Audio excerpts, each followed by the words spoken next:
ইসলামের সবচেয়ে ক্ষতি করেছে, ইসলামের শুরু লগ্ন থেকে এই পর্যন্ত সবচেয়ে বেশি ক্ষতি করেছে মুনাফিকরা।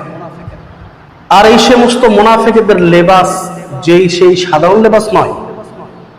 আপনার আমার মতন মুসলমান ভেষ ধরেছে, মুমিনের ভেষ ধরেছে, পাগড়ি মাথায়, জুব্বা, তাদের পরনে, তাদের গঠনে, তাদের বাহ্যিক সূরতে তারা এমন একটা ভাব ধরেছে যে তারা হচ্ছে আল্লাহওয়ালা। অথচ এই সমস্ত মুনাফিকরা ইসলামের শুরু থেকে নিয়ে এই পর্যন্ত ইসলামের সবচেয়ে বেশি ক্ষতি করেছে।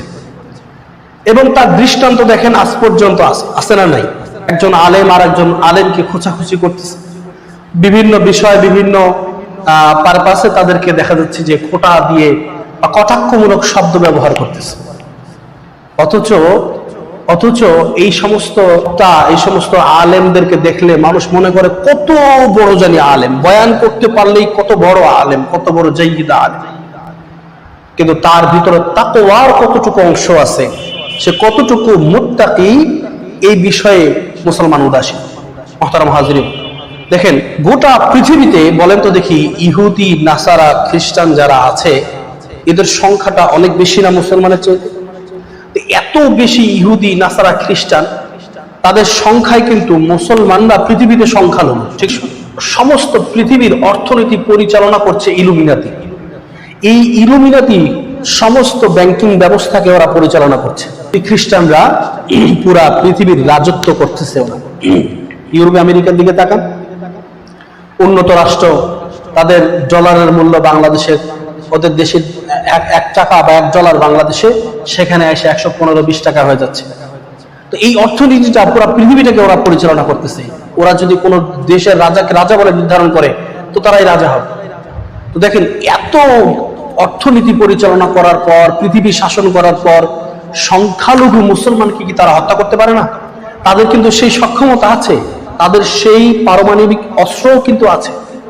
কিন্তু মুহতারাম হাজরিন, পৃথিবীতে যেমন আল্লাহ পাক কোরআনকে নাজিল করে রক্ষণের দায়িত্ব আল্লাহ পাক স্বয়ং গ্রহণ করেছে যে আমি আল্লাহ এই কোরআনকে হেফাজত করব, ঠিক তেমনি ভাবে পৃথিবীর শেষ পর্যন্ত আল্লাহ পাক রব্বুল আলামিন মুসলমানরা সংখ্যায় কম হলেও কিয়ামত পর্যন্ত আল্লাহ পাক তাদেরকে হালাক করবেন না।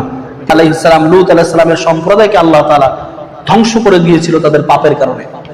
কিন্তু বর্তমান সময়ে ইউনিভার্সিটিগুলোতে, বর্তমান সময়ের বাংলাদেশে যেই পরিমাণ গুনাহ হয়ে যায় আমাদের মাধ্যমে, আল্লাহ চাইলে এই গুনাহের পরিমাণটা অনেকটা নূহ আলাইহিস সালামের সম্প্রদায় কিংবা হযরত লূত আলাইহিস সালামের সম্প্রদায়ের লোকের চাইতেও ভয়ঙ্কর গুনাহ, কিন্তু আল্লাহ পাক ধ্বংস করেন না। কারণ আখিরি নবীর শেষ উম্মতে মুহাম্মাদীকে আল্লাহ পাক রব্বুল আলামিন রাসূলুল্লাহ সাল্লাল্লাহু আলাইহি ওয়াসাল্লামের মুহাব্বতের কারণে টিকায় রেখেছে। নতুবা ইহুদি খ্রিস্টানরা ধ্বংস করে দিতেন, কিন্তু আল্লাহ পাক তাদেরকে হেফাজত করেছেন। এবং কিয়ামত পর্যন্ত ইসলামকে ধ্বংস করার ক্ষমতা কারো থাকবে না। যারা ধ্বংস করতে আসবে, যারা মতবাদ করবে, যারা বিদ্বেষ পোষণ করবে, যারা ইসলামের দিকে আঙ্গুল তুলবে, আল্লাহর হাবিবের শানে বেয়াদবি করবে, দুই ছ জায়গায় থাকবে।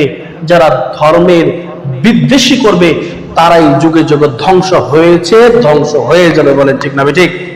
এই দলাদলির করার কারণে, উলামায়ে কেরামের দলাদলিল করার কারণে, মুনাফিকদের সংখ্যা বেড়ে যাওয়ার কারণে এই সমাজে ইসলামের ক্ষতি হচ্ছে, নিজেরই ক্ষতি হচ্ছে। নিজের পায়ে নিজেই কুড়াল মারতেছি, অথচ আমরা এই বিষয়গুলোতে অনেক বেশি উদাসীন।